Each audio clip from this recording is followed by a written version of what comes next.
Bienvenidos a Lexcusiones, un podcast creado para dialogar sobre la pasión por el derecho, la justicia, la lucha contra la violencia y la promoción del libre pensamiento. Muy buenos días a todos, bienvenidos a una nueva edición de Lexcusiones, esta vez desde el municipio de Caldono, Cauca. El día de hoy nos acompaña Julio César Pascué. Julio César, bienvenido. Julio César es un líder indígena desde hace muchísimos años del pueblo Nasa y del municipio de Caldono. Asimismo, en este momento es vicepresidente de la Junta de Acción Comunal, permítanme, yo lo miro porque no recuerdo el término en lengua nativa, que sería Guayco Arenal. Asimismo es vicepresidente del Cuerpo de Bomberos de esta misma municipalidad y nos agrada mucho que nos haya recibido en este espacio Julio César. El día de hoy vamos a hacerte unas preguntas que están relacionadas básicamente con el pluralismo jurídico y también con, digámoslo, ciertas discusiones que hay alrededor de la comunidad indígena, del movimiento indígena y bueno, y de las condiciones en las que viven, operan, con el derecho, pero también, digámoslo, socialmente, los indígenas, pues puntualmente aquí en Caldono. Bienvenido Julio César. Nuestra primera pregunta para ti sería la siguiente y es que por favor nos des un contexto respecto del territorio del municipio de Caldono y de la comunidad Nasa para el día de hoy. Muchísimas gracias por darme la oportunidad de contarte sobre nuestro municipio, sobre nuestro resguardo y lo que somos nosotros como pueblo Nasa, ¿no? Caldono está constituido por 86 veredas, que son las que se reconocen acá, y dentro del municipio pues están 6 resguardos del pueblo Nasa, que son el resguardo de Pioyá, La Aguada, Pueblo Nuevo, el resguardo de Las Mercedes, el resguardo de San Lorenzo de Caldono, la Laguna Siberia. Y dentro de esto pues también se ha venido configurando, hay un cabildo que hace parte del pueblo Misak y que pues se ha venido pues desde un tiempo para acá impulsando en la idea de conformarse como un resguardo. Ahí han generado pues ciertas discusiones, pues porque pues esto se considera territorio del pueblo Nasa y hacen parte de los títulos coloniales de Juan Tama. Entonces ahí está como esa discusión frente al tema. Yo hago parte del resguardo indígena San Lorenzo de Caldono, en el cual estamos, y es un resguardo conformado por 25 veredas. Anteriormente se conocían como parcialidades, hoy son veredas reconocidas por el Ministerio del Interior o la Secretaría de Gobierno y a través de su figura que es la vereda y su parte administrativa que es la Junta de Acción Comunal, que es del cual yo soy vicepresidente de la vereda Guayco Arenal. Somos 15.000 habitantes, pues hemos venido acá en los últimos años asistiendo a varios temas, en el tema de procesos de paz, en el tema de seguir fortaleciendo nuestra identidad en todo el proceso de recuperación. El resguardo San Lorenzo es, pues a pesar de que, el resguardo de Caldono, a pesar de que hace parte de los títulos coloniales, 1700, pues desde el 71, 69 hacia acá ha venido nuevamente recuperando el territorio a partir de la lucha que impulsó Manuel Quintín Lame por allá en 1910 y que llega pues hasta 1967, hasta cuando muere él.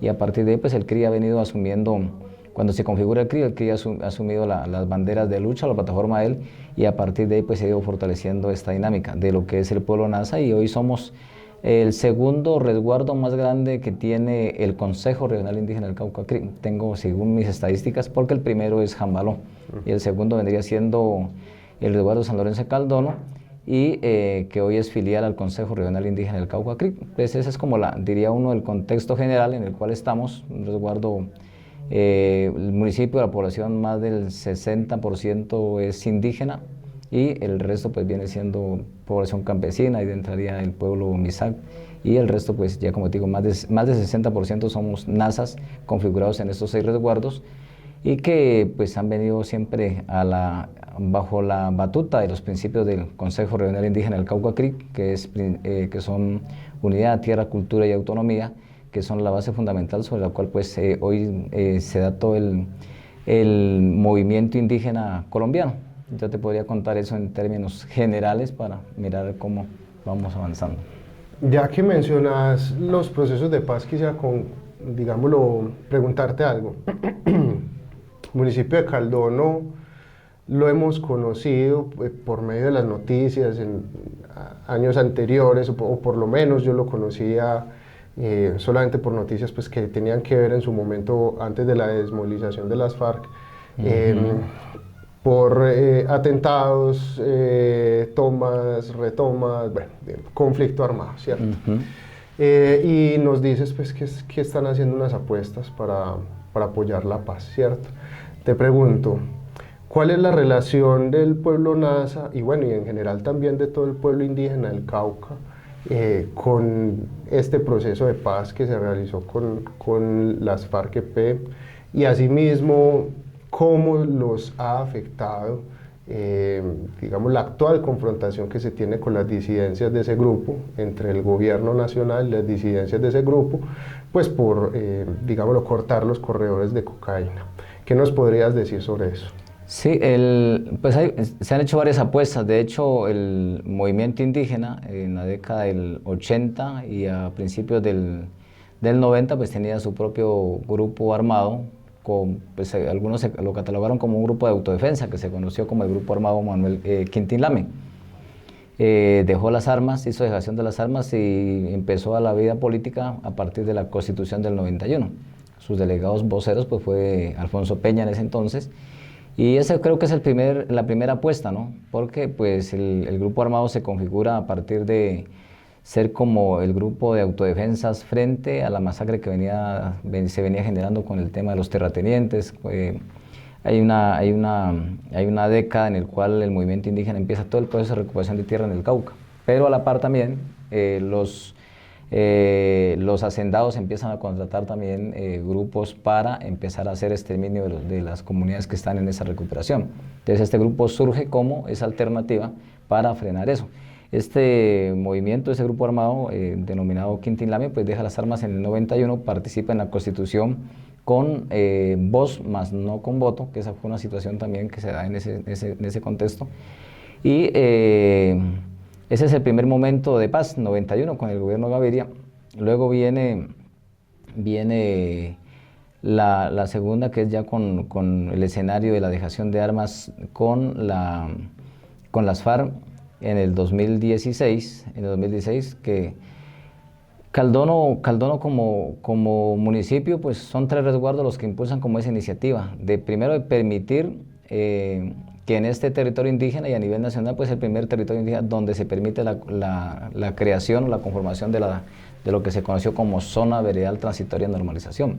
Sobre eso se generaron discusiones porque habían 3 resguardos que no querían que se configurara ese escenario de zona veredal transitoria de normalización, y había otro sector, entre ellos con un movimiento conocido como el Movimiento de los Sin Tierra Nietos de Manuel Quintín Lame, que impulsó también esa iniciativa de que en este escenario, como gran parte de la militancia que estaba, o de combatientes que estaban en ese entonces en lo que se conoció como la Columna Móvil Jacobo Arenas, eran casi en su mayoría indígenas, y de este territorio, entonces que ellos tuvieran como la capacidad de reincorporarse en ese territorio, y que para ese escenario pues se diera el caso, la vereda San Antonio en el Pueblo Nuevo, para que a partir de ahí pues se pudieran ellos empezar a hacer el proceso de dejación de armas. Eso se da, eso es un conflicto bastante, es unas discusiones bastante complejas entre autoridades y entre personas que no están, o líderes que no están de acuerdo con que ese proceso se llevara a cabo.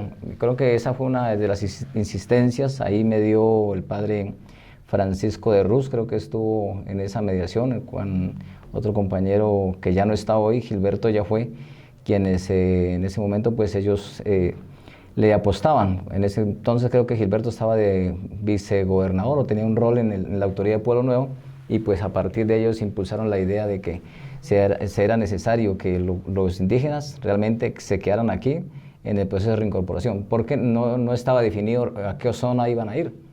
No me acuerdo las zonas que se dieron en el país, pero que los indígenas de aquí, por ejemplo, los llevaran para el Chocó, cuando no era el territorio y donde no era el escenario donde ellos habían generado el conflicto. Entonces no tenía como la posibilidad de poder ellos reincorporarse, armonizar y empezar todo el proceso que hoy se ha venido adelantando.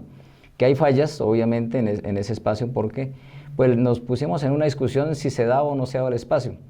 Y fue avanzando todo el proceso de dejación de armas, luego ya la firma del acuerdo y nos descuidamos de los excombatientes.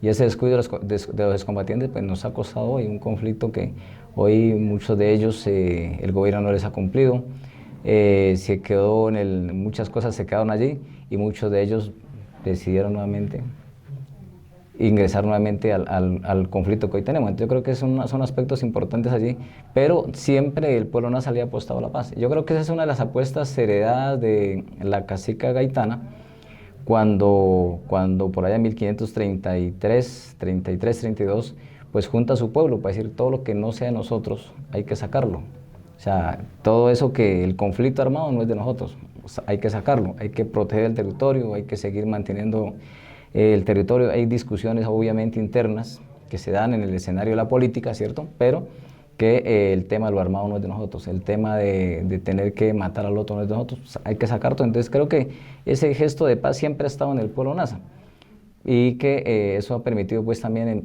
mirar otras dimensiones en el escenario que permita construir, que permita dialogar, que permita reconstrucción de tejido social, volver a retomar todo lo que se ha perdido en términos culturales, políticos y que a partir de ese escenario pues el pueblo nasa ha estado ahí. Caldono ha sido, como le digo, ha sido un fortín en el tema de lo propositivo en términos de paz. Acá Caldono fue donde empezó la concentración de la mediación de bajar las armas en Santo Domingo.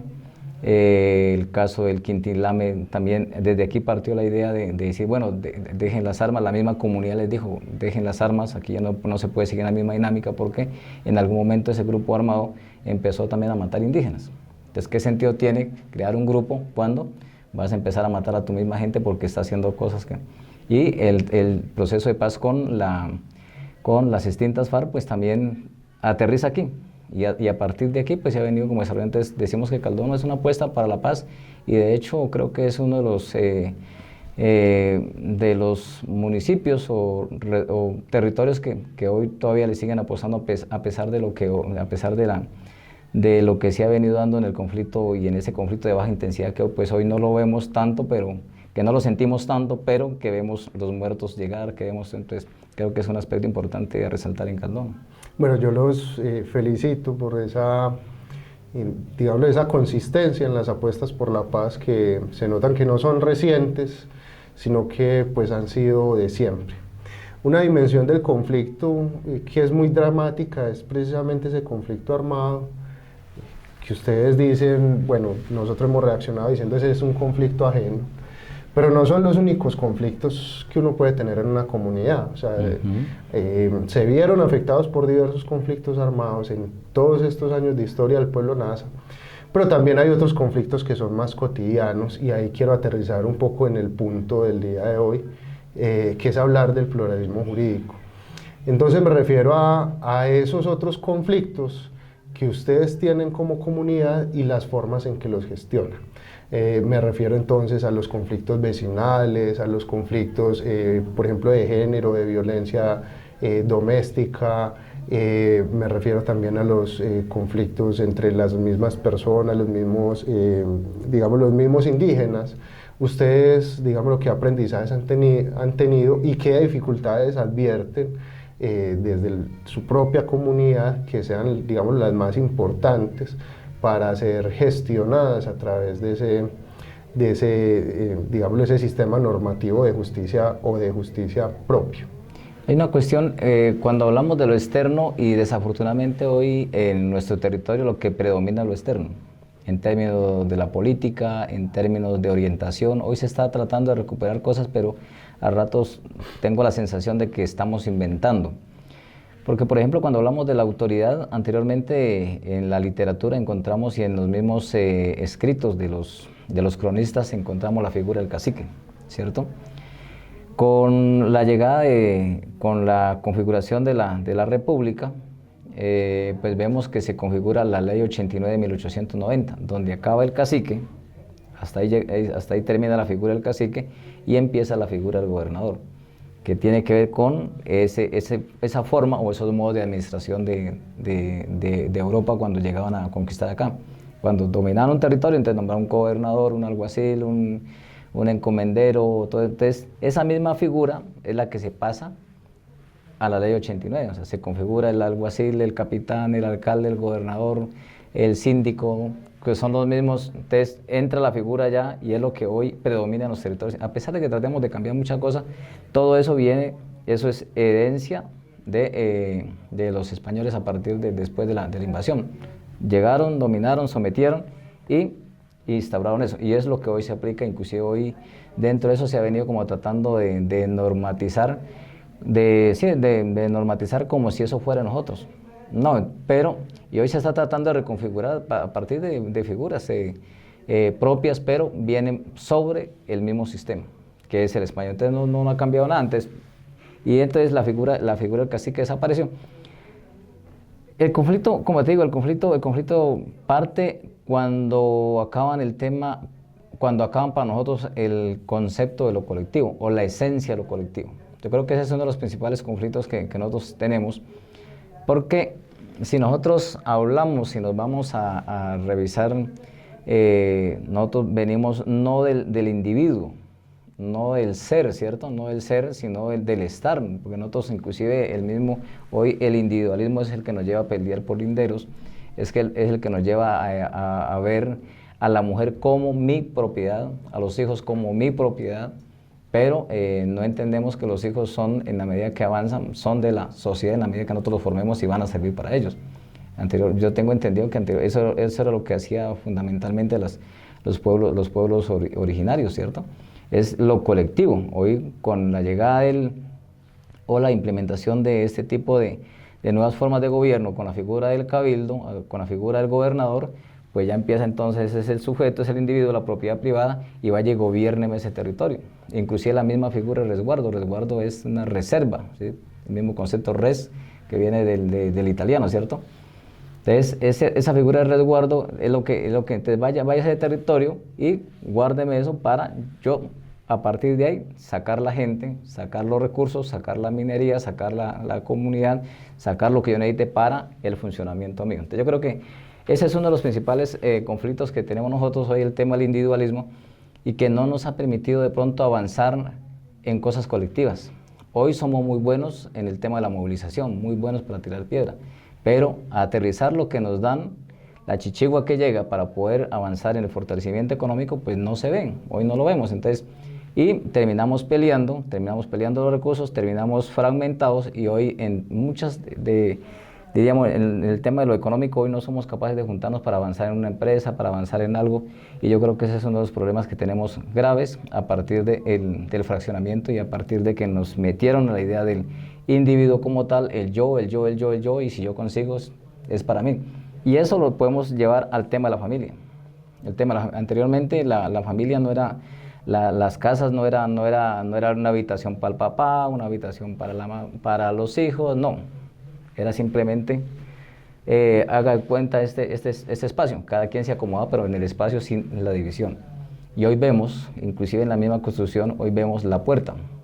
La puerta ya es una limitante, ya está diciendo que hasta aquí hay un límite, y si para poder entrar hacia allá hay que pedir permiso.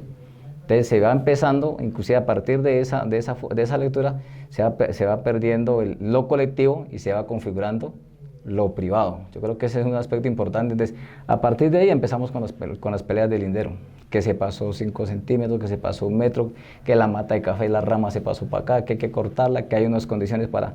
Y el tema de que ya no hay tierra, pues entonces eso también se va configurando otro, porque la tierra ya no es colectiva, sino que es también es del señor, que ya tiene su adjudicación, que tiene su escritura, y esos factores son los que nos han venido ya antes.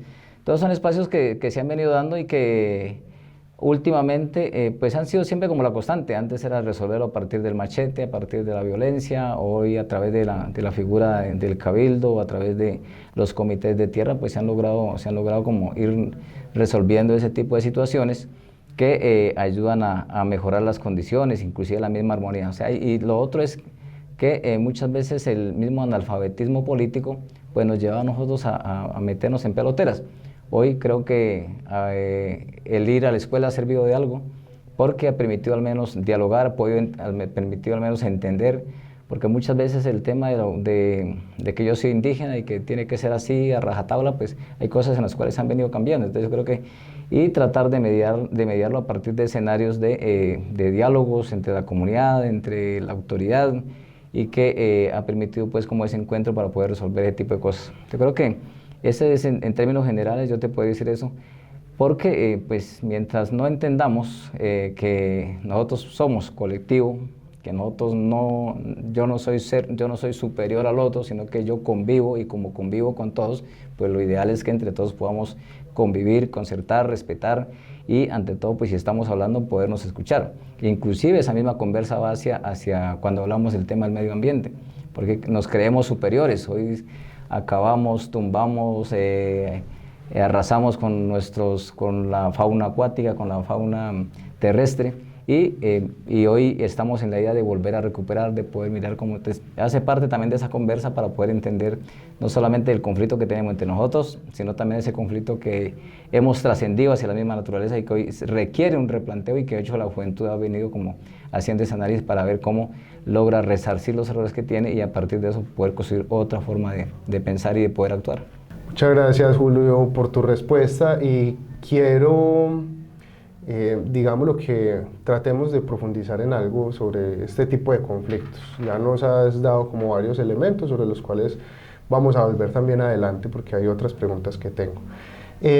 Pero sí hay uno que quiero que toquemos de una manera más detenida, y es en lo que tiene que ver con las violencias basadas en género. Digámoslo, este tema de las violencias basadas en género nos ha mostrado que nuestra sociedad, me refiero a la sociedad colombiana, entendiendo que no es monolítica, en fin, pues está mucho más atrás de lo que pensábamos, ¿cierto? Y eso nos muestra que pues, las mujeres pasan situaciones absolutamente dramáticas, casi que en todos los espacios de la vida y en todos los espacios del territorio, ¿cierto? En las ciudades, en el campo, en todas partes. Te quiero preguntar entonces, en el resguardo, en la comunidad NASA, cómo han trabajado y cómo han vivido también ese tipo de violencias basadas en género, cómo las han gestionado desde su sistema de justicia propio.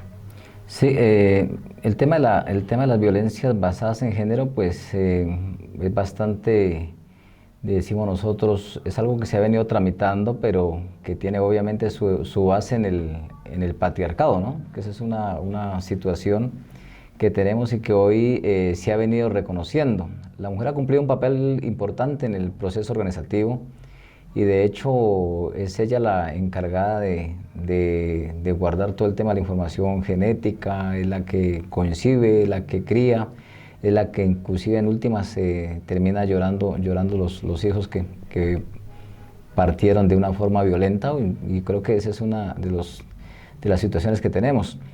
El tema de las violencias basadas en género, muchos de los aspectos tiene que ver con el alto ingesta de alcohol. Esa es una cuestión que nosotros ese es uno de los aspectos relevantes que tenemos. El alcoholismo es un factor que ha hecho de que las violencias de género, pues hoy inclusive el maltrato en la familia, la mujer es la que produce, la mujer es la que ayuda en la casa, es la que en cierta medida genera ayuda en el fomento de la economía en un hogar, pero que no es reconocido.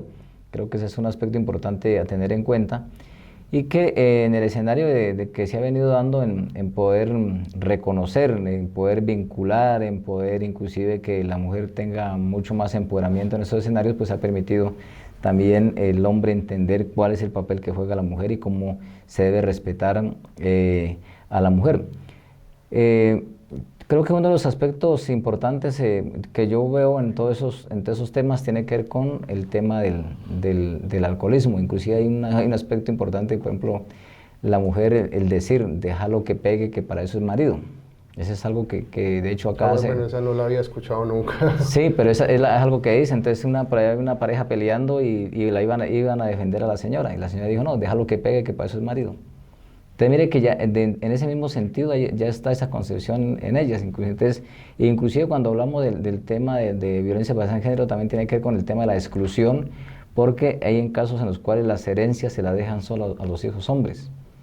Entonces, las herencias se le entregan a los hijos hombres porque el decir es que la mujer se la tiene que llevar el marido y el marido le tiene que garantizar a ella las condiciones para poder, o sea, ella llega es como pegada, como un parche a esa familia, y entonces eso hace parte de que se siga excluyendo, pero que también se siga oprimiendo.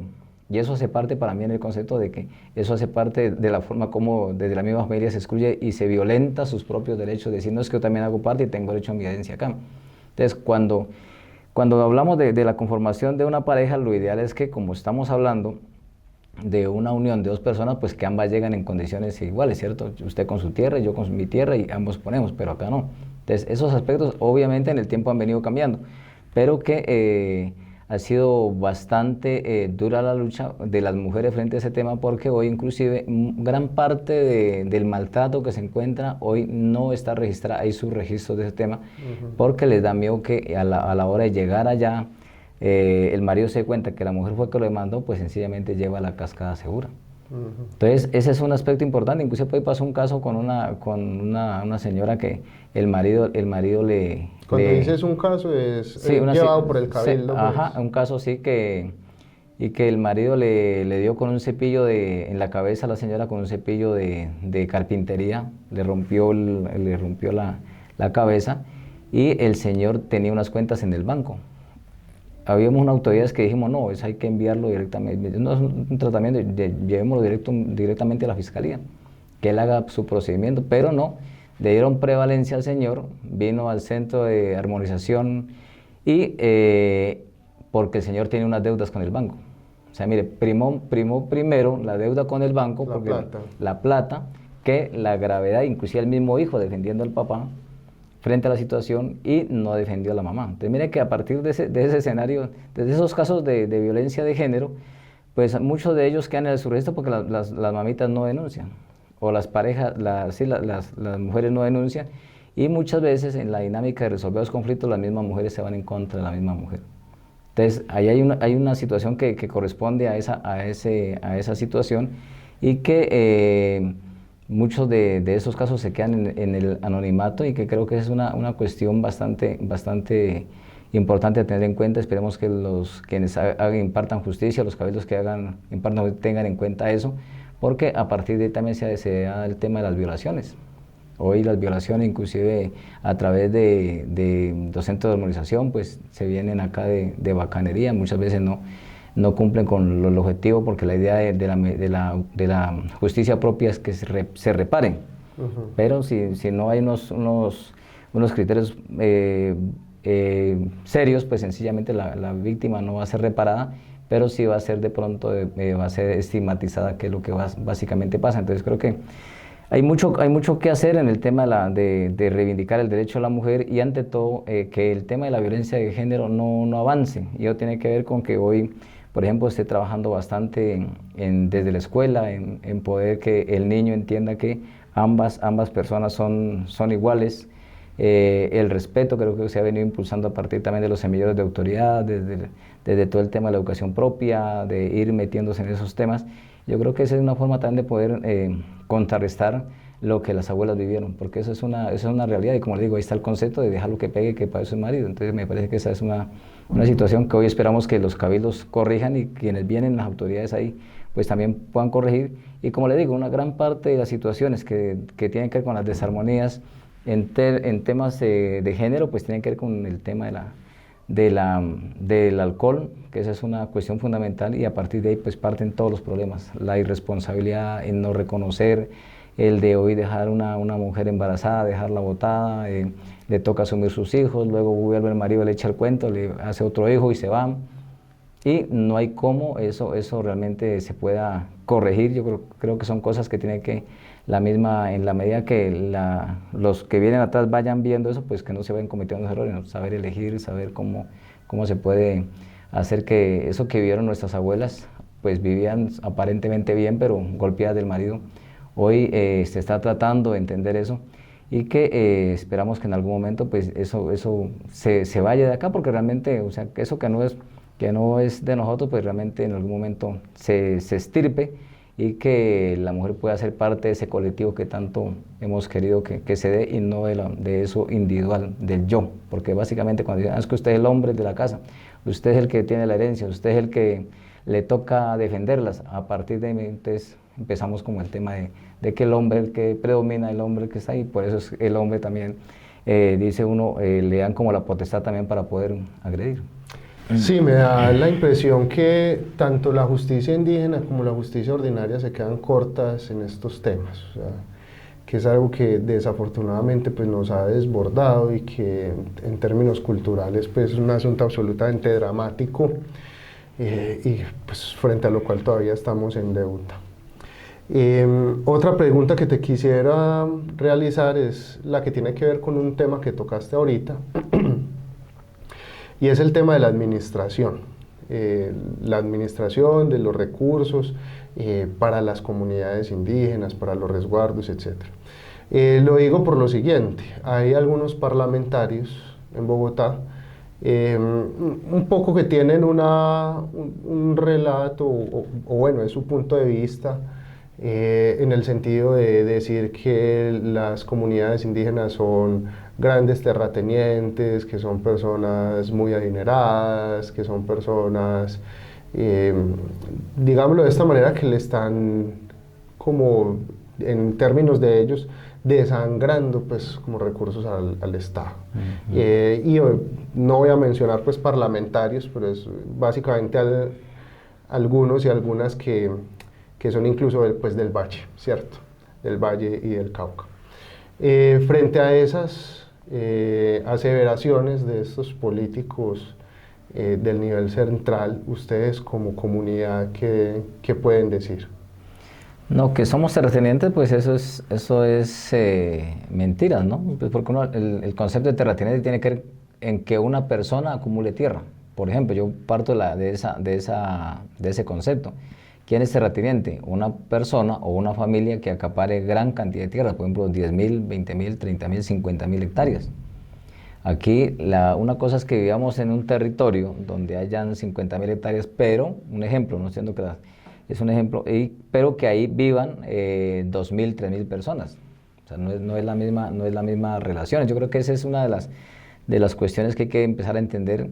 Terrateniente es aquella persona que tiene tierra, aquel sujeto que tiene tierra, tiene capacidad económica, y nosotros lo que, de hecho, vivimos claro, obviamente, por ejemplo, le decimos a los indígenas que viven en la Amazonía, pues no, son terratenientes, pero realmente lo que son territorios que tienen que ver con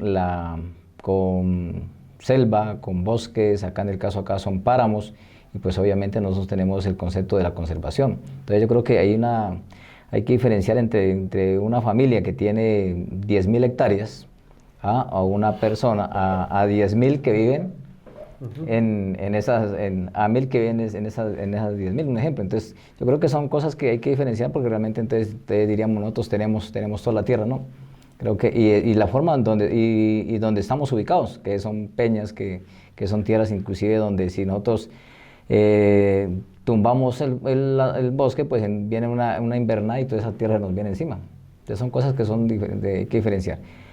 Yo creo que en el sentido de que hay una economía que, pues, con la llegada de la Constitución del 91, en el 94, cuando se reconocen las entidades territoriales, los resguardos, pues se empiezan a girar unos recursos que han venido aumentando paulatinamente, se han venido dando de manera per cápita, y hay resguardos que tienen que les llega su buena asignación presupuestal.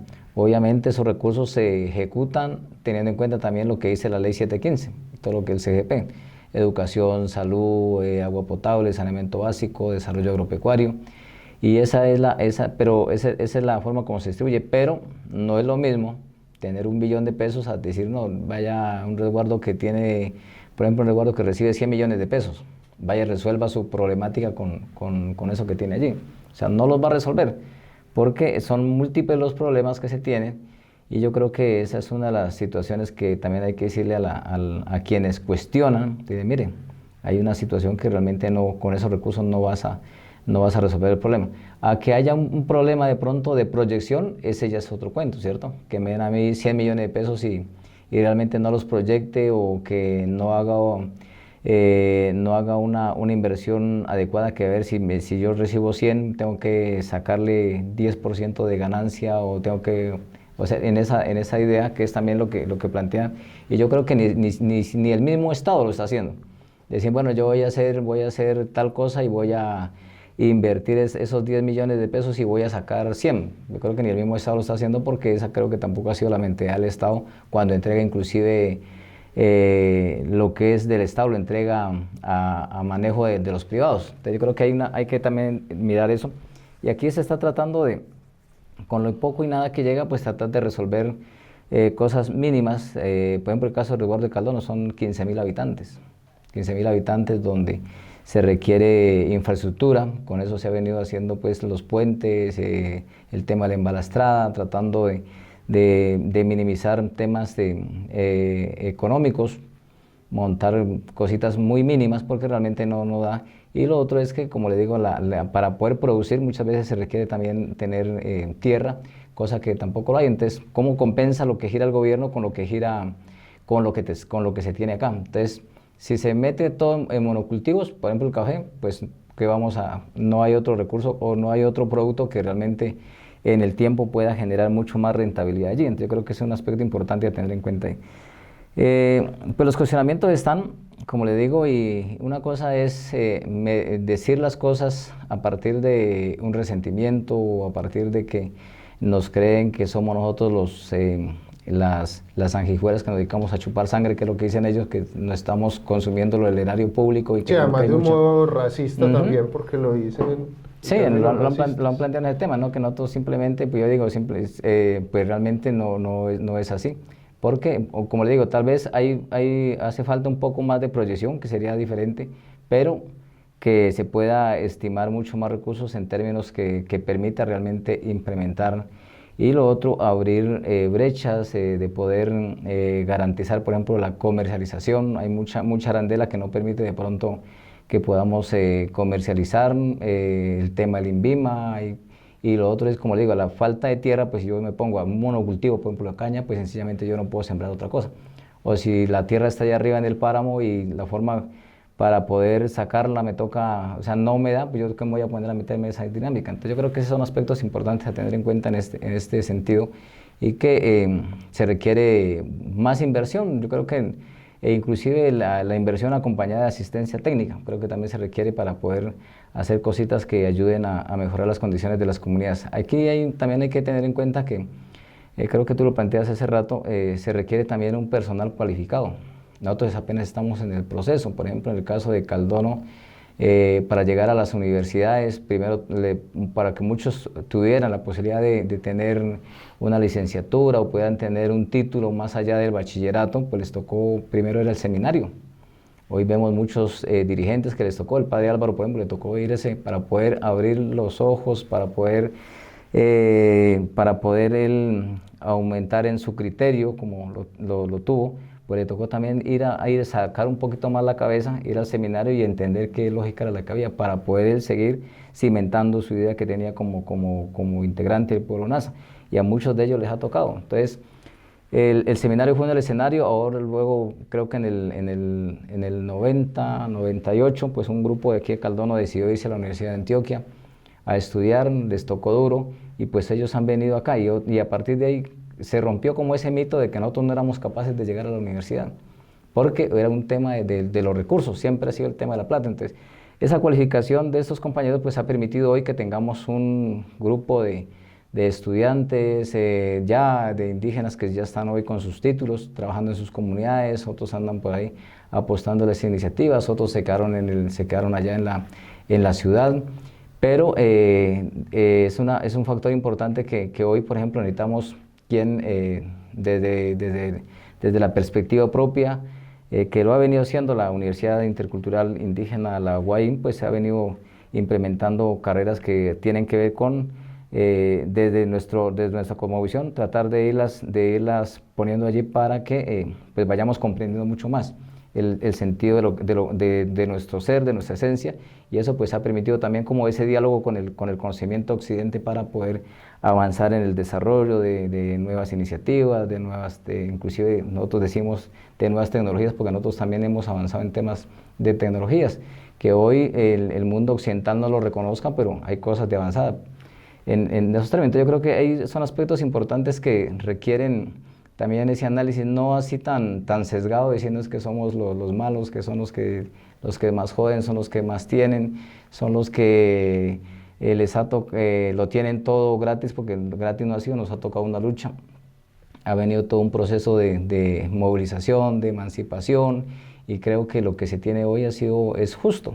Entonces, a eso de lo justo, pues, que tenemos hoy, es necesario, pues yo creo que en ese sentido tener mucha más posibilidad de que el gobierno nos permita avanzar mucho más allá, y no que nos ponga restricciones, sino que nos permita también dar a conocer ese mundo de lo que nosotros creemos del estar, no del ser, sino del estar, que nos permita también avanzar en la articulación, y ante todo pues que esos dos conocimientos, que es Occidente y lo propio, pues se pueda dialogar. Yo creo que ese es un aspecto importante cuando hablamos del tema de lo administrativo, porque una cosa es lo que está pensando desde la administración, decir, bueno, hay que poner plata para producir y acumular, y nosotros estamos diciendo, es necesario buscar los recursos para poder mantener, sostener y ante todo, inclusive recuperar, que esas son otras dinámicas que hay allí, y cómo se saca tanto, se saca de este territorio eso externo, porque hoy hay un consumismo brutal, hoy gran parte de lo que llega, inclusive si hoy cuestiona el movimiento indígena, gran parte de esa plata regresa nuevamente allá a las mismas empresas, a los que hacen las gaseosas, se gasta en Popayán, claro, en Cali. Sí, a los que hacen las gaseosas, a los que hoy la azúcar no la hace el campesinito del valle, de ahí de la plana del valle, no, la hacen los mismos monopolios. Entonces yo creo que se están quejando sobre algo que inclusive se está devolviendo a ellos en términos de consumo. Entonces yo no sé cuál es el sentido que tiene en esa lógica de poder cuestionar todo eso. Muchas gracias por tu respuesta. Por último, quisiera preguntarte respecto de la relación de la comunidad indígena, no solamente del pueblo Nasa, sino en general de la comunidad indígena con el gobierno de Gustavo Petro. El gobierno anterior del presidente Duque, pues una relación pues bastante tortuosa, complicada, y me pregunto, en este caso, ahora que está este gobierno de Gustavo Petro, una de sus banderas pues ha sido también el apoyo a las comunidades indígenas, pero uno se pregunta, bueno, hombre, eso hasta dónde sí es cierto, porque también hemos visto en los últimos meses pues el desarrollo de protestas de comunidades indígenas, de nuevo pues saliendo a la vía, exigir cosas, etcétera.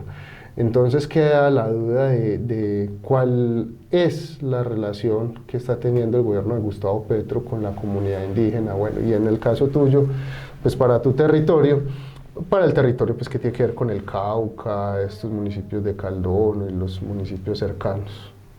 Sí, dentro del movimiento indígena pues hay varias vertientes, ¿no? Yo creo que es necesario recordar que uno es la línea del Consejo Regional Indígena del Cauca CRIC, en el cual pues son orgánicos 139 autoridades, 11 pueblos indígenas, y que van bajo la orientación del Consejo Regional Indígena del Cauca CRIC. Lo que se ha venido dando, o las manifestaciones que se han venido dando, no son filiales a este movimiento. Por ejemplo, hay que tener en cuenta, por ejemplo, por allá cuando estuve presidente el innombrable, que surgió un movimiento llamado la OPIC, ¿cierto? Que es como ese ala de indígenas que hacen parte de la derecha colombiana, y otro grupo de indígenas pues que no se sienten reconocidos dentro de la figura del CRIC. Entonces son ellos los que han venido pues en cierta medida pues tratando de buscar ser escuchados a partir de la movilización, porque pues el CRIC no lo recoge, y tampoco pues no se centran o no se encuentran para mirar cómo lograr a partir de ese escenario catapultar sus iniciativas o sus reivindicaciones. Entonces el escenario es más aparte, por ejemplo el caso, creo que en estos días estaba taponada la vía Popayán a la altura del túnel, creo que era AISO, que es otra que no hacen parte del Consejo Regional Indígena del CRIP, pero que hacen parte del pueblo Misak, un sector del pueblo Misak y otros pueblos que se reúnen allí. Y son ellos los que hacen sus exigencias a partir de ese escenario. Entonces, no es el grueso del movimiento indígena, no es el CRIC, porque inclusive cuando salía el CRIC en el gobierno, el anterior gobierno, pues tampoco se sumaban al espacio. Entonces, aquí hay una situación en el Cauca que es y que hoy difícilmente se ha juntado, y tiene que ver con un sector campesino que nunca se ha entendido con el pueblo, con el CRIC. Entonces muchas veces a través del PUSO o de FENSUAGROS hacían sus movilizaciones, trataban de acordar cosas y se juntaban, pero en la negociación se dispersaban, cada quien tiraba para su lado. Entonces eso no ha permitido también la unificación de las diferentes reivindicaciones. Entonces el gobierno tiene que cumplir a un sector del campesinado, pero ese campesinado tiene otros... Está atomizado. Claro, atomizado. El movimiento indígena tiene, en el caso del año pasado, creo que el año pasado, hace 2 años, se dio una movilización donde se juntaba la gente de la zona oriente, creo que es Tierra Adentro, con el movimiento de los Sin Tierra. ¿Por qué? Porque no se entendían o no se encontraban en lo que venía desarrollando el CRIC. Entonces, esa atomización ha llevado en que haya ese tema de las movilizaciones y se vea como que están en desacuerdo, el movimiento está en desacuerdo con lo que viene haciendo Petro en el gobierno, no se encuentran, no, sino que son cuestiones, y como el gobierno de Petro en su política no es atropellar, no es ir a coger y levantarlos, no, sino venga, negocien. Inclusive muchos de esos temas no tienen que ver con el orden del gobierno Petro, del orden nacional, sino que tienen que ver con el orden departamental. Aquí hubo un bloqueo que tenía que ver con la elección, con el nombramiento de profesores para colegios. ¿A quién le corresponde? No es Ministerio de Educación, es Secretaría de Educación departamental acá, y que le correspondía resolver, pero como la única forma de presionar es la vía panamericana, entonces muchas veces de esos escenarios se ven como si que estuvieran en contra del gobierno Petro, que no está cumpliendo, que vea el Cauca que lo tiene patas arriba, y es la lectura que nos han vendido. Pero quienes estamos acá vemos, no, es que es la lucha de los sin tierra, es la lucha del oriente acá, que no se entienden con lo que ha venido planteando el CRIC, o la plata que le llega aquí no le alcanza para resolver el problema acá. Entonces buscan la forma de hacer esa movilización para ver cómo tienen mesa directa con el gobierno. Entonces ese es un factor, y lo mismo pasa con el tema de los otros que se han venido dando. Entonces yo creo que ese es un aspecto a tener en cuenta, porque no es el CRIC. El CRIC hoy hace parte, yo tengo en la lógica, hoy tengo en cuenta que hoy el CRIC es gobierno. Ahí está Pete, que hace parte del pacto histórico, está Aida Quilcue, que es muy allegada a mismo Gustavo Petro, el otro representante que está ahí también, que es muy allegado a Petro. Entonces no vemos que la discusión es con Petro, sino es cómo se logra, inclusive a partir de ese oportunismo, como sabe que no hay una fuerza que golpee, como dijo la Cabal, que sea contundente, que sea, ¿cómo dijo ella? Que entre a matar. Eso, que entre a matar, sino que entonces se han aprovechado también de eso, y obviamente pues están en su derecho. Entonces, pero la lectura es en que no es el grueso del movimiento indígena, sino que realmente son sectores que no son filiales al CRIC, que no se meten a esa dinámica y que buscan la forma de llegarle directamente al gobierno, para que sus reivindicaciones se logren dar allí. Creo que esa es una lectura, yo digo, me parece que la que yo he venido, pues la que he venido haciendo yo, y que a ratos también se convierte en una cuestión oportunista, ¿no? Porque no todo es, entonces nos quedamos en la movilización, pero bueno, se requiere también, creo que una cuestión de poder avanzar en la organización para que los proyectos se puedan bajar vía a ese escenario. Entonces creo que falta también ese diálogo como institucional, o el tema de proyectos, bueno, qué mecanismos hay que utilizar, pero que los recursos que están poniendo ya en la mesa, pues que realmente logren bajar a ese escenario, y no que necesariamente tenga que ser el mecanismo de la movilización. Para cerrar, te pregunto hacia dónde ves que debería ir el movimiento indígena en el Cauca. Bueno, primero el movimiento indígena tiene que girar hacia un tema de diálogo, porque hoy Yo he sido crítico frente al tema del movimiento indígena y hoy es un operador del gobierno, inclusive con Duque, se ha convertido, pues más que el movimiento indígena, es quienes están al frente del Consejo Regional Indígena del Cauca, que lo han enfocado más en una cuestión de convertirlo en un operador del gobierno. Hoy, desafortunadamente, a pesar de que hay reivindicaciones, a pesar de que hay mucha cosa, el movimiento indígena o las bases indígenas realmente no tienen hoy, hay unas limitantes. Entonces, mientras unos avanzan en ciertas dinámicas administrativas, se empoderan, generan monopolios, pues se ha ido también como acortando ese tema del diálogo y esa conversa. Yo creo que se ha perdido la esencia de lo político y hoy estamos más en el tema de lo administrativo.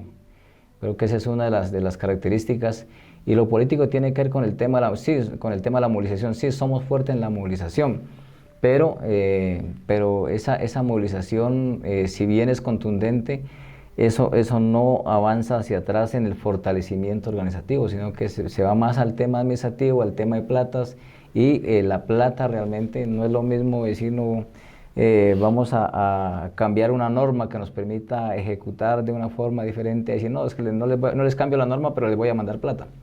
Y resolvemos vías. Entonces yo creo que me parece que es necesario ese replanteo, esa conversa, y ante todo buscar el diálogo para mirar cómo todos los que hoy no cuestionan al CRIC, pues realmente logren disipar esas diferencias y que se logre articular.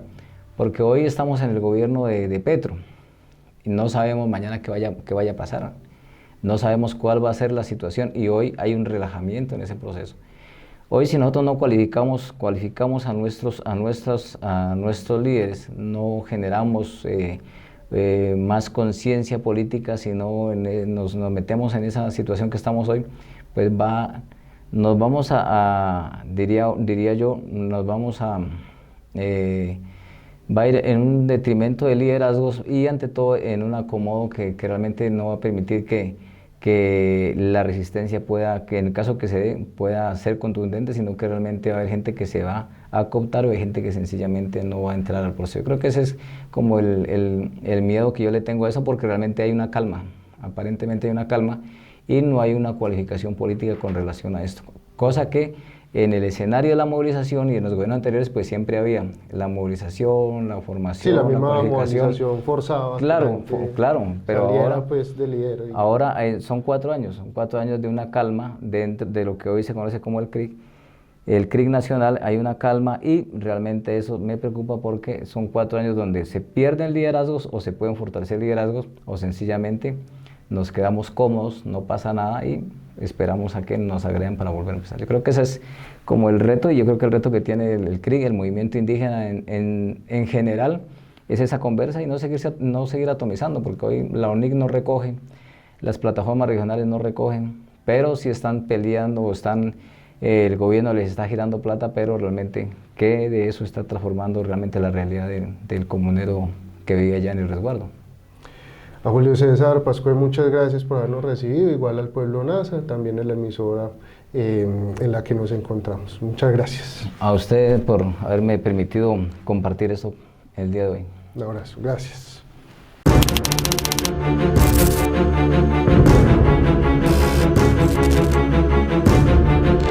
El presidente de la República dé finalmente la orden de que cese el fuego.